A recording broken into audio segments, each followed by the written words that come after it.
Hello, my darlings, and welcome to a new episode of After Dark Fairy Tales. I have a new tale for you, and the title of this one, the original title of it, is called Why I Never Uber. I retitled it Fatal Uber, and I hope the author likes it. The author who wanted me to narrate her story, her name is Isabella Borgogelli. Her Reddit name is Isabella Borg 2001, and Isabella's story was first published on Reddit Scary Stories. I posted a link to the Reddit page below and also the link to her Reddit page where you can check out her other work as well. So it's a very creepy tale and I enjoyed it, and I hope you guys will too. To all my new subscribers, I'd like to say welcome to After Dark Fairy Tales, and I'm glad you're here and enjoying the content. And I'm going to get right into this creepy tale. It's kind of like a warning. So, you guys ready to find out why Isabella is telling us not to ride on Uber? Well, here we go. Fatal Uber, originally titled Why I Never Uber, by Isabella Borgogelli. I hardly like to remember the first and last time I ever took an Uber, as it was a fairly traumatic experience. I had just finished an 11-hour shift, and I had hardly gotten much sleep the night before. Even if I had a vehicle at the time, I'm not sure I would have chosen to drive myself home because of my level of exhaustion.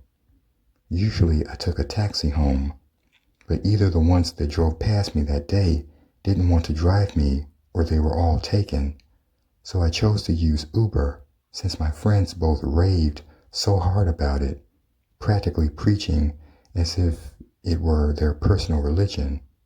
Well, in every few good experiences, there's a bad one, and this is where mine begins. Once my Uber arrived, I noticed it had no back license plate. But I didn't think much about it because, to be quite honest, I was a blink away from passing out onto the pavement, so of course, I didn't think anything of it. The moment I sat in a vehicle, I noticed how irrevocably clean it was, especially compared to most of the taxis I had taken in my life. Another thing I noticed was how the man in the front seat never so much as took a glance in my direction. He even just sat there for a minute in complete and utter silence, unmoving.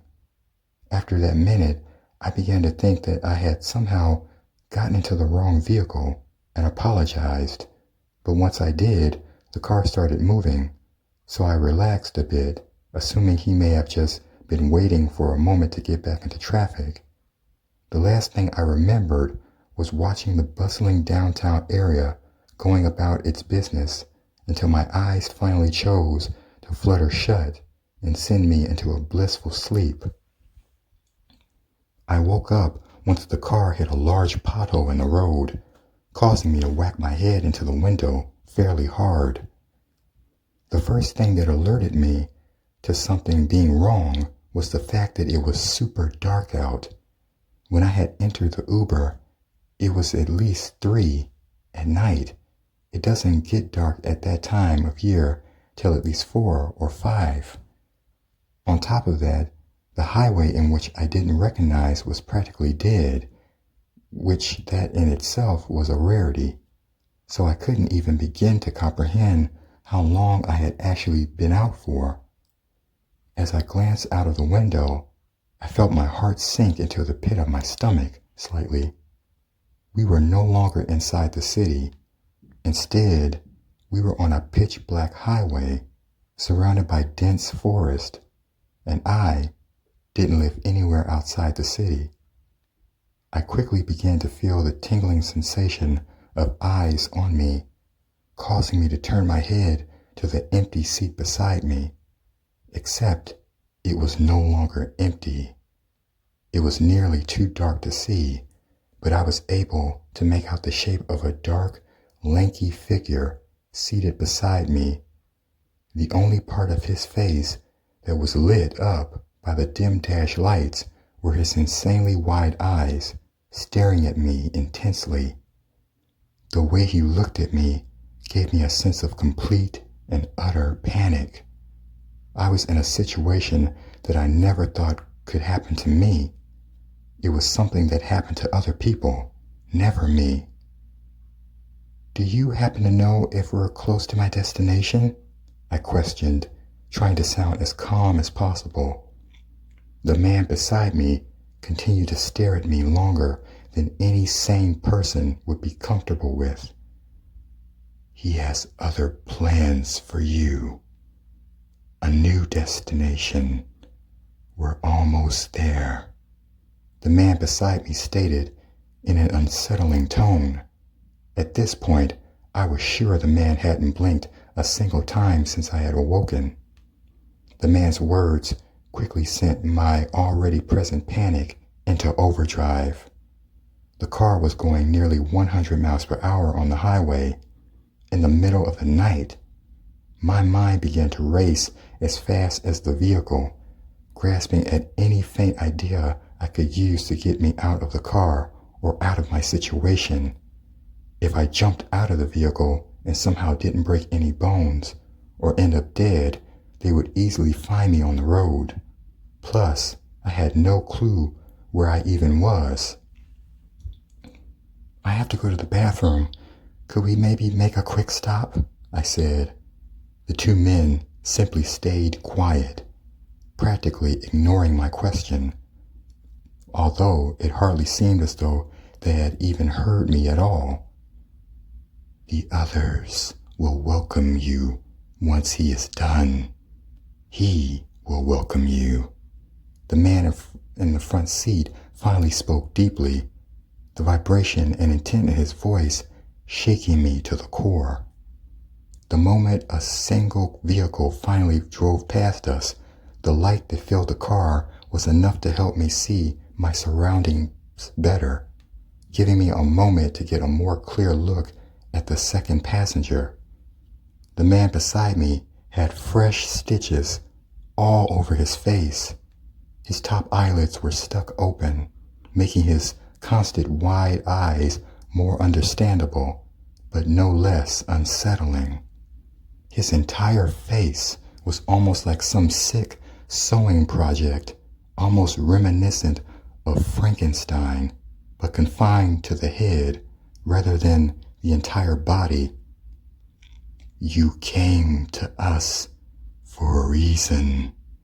He will be pleased to make you like me, like us," the man beside me said, beginning to stroke my hair and touch the features of my face. I began to shake under the stranger's touch as well as his words.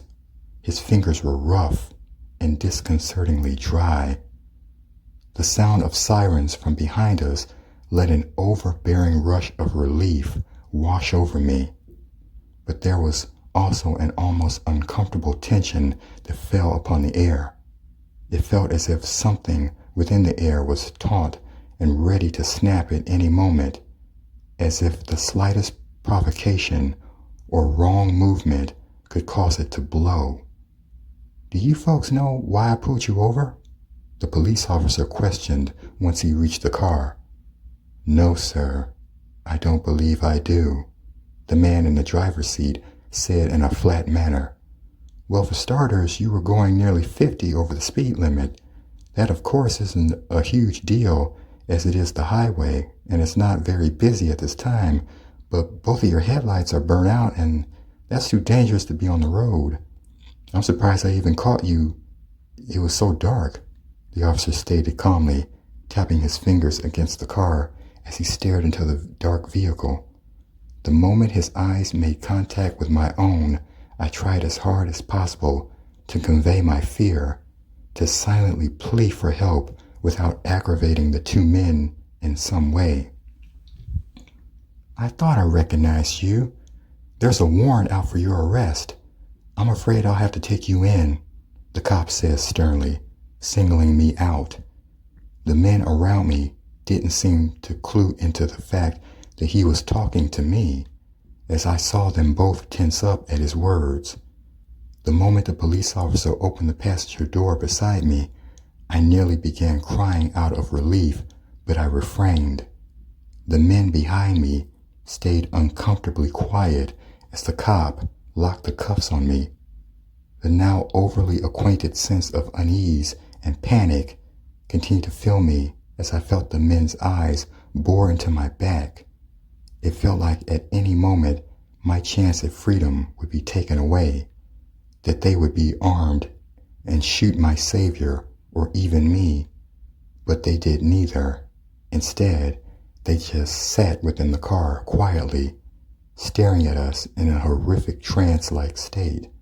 Even as the cop car began to drive away, I somehow still felt their cold and unnerving stares upon my skin. The air still thick with tension, and no matter how far away we got, their car never moved so much as an inch, which made me feel even more so stressed than before, if it was even possible. "How'd you know I needed help?" "I'm a cop, ma'am. I could recognize the look in your eyes from a mile away. I see it daily," he stated. Within seconds, I began breaking down in tears. Every emotion suddenly overwhelmed me. The man didn't say another word the entire ride. He simply let me cry it out. He even offered to watch my house for the night in case they came back. As I had given them my address, I, of course, said yes, even though I didn't sleep a wink that night. They never came back. They probably found another woman instead. The thought sickens and terrifies me. Maybe they never even left that spot on the highway. If that hellish car had never gotten pulled over, I don't even want to know what would have happened. I wouldn't have gotten my chance to escape the horrible situation I have found myself in. Be careful if you take an Uber or any other service like it, and no matter how tired you are, don't fall asleep in the vehicle. So, did you guys like that one? I hope you did. I don't know. Did you hear that, y'all? Don't be riding no Ubers. Be careful out there. Now, I would heed Isabella's warning. No Uber or not even a Lyft driver for me. No, just kidding. But did you guys enjoy her story? I thought it was well written and very good. And I'm glad I was able to present it to you all tonight. So please check out Isabella's page, her Reddit page. I put the link in the description box. And check out her other stories because they're just as good as this one. And I want to give all the credit to Isabella and letting me narrate her wonderful story here. And I hope you guys enjoyed it as well. So I'll be back next time with another After Dark Fairy Tales for you. And I hope you guys are enjoying it and having fun and enjoying all the creepy goodness that I can bring through these stories. So, and until next time, I will read to you guys, and I'll see you soon. Good night, my darlings.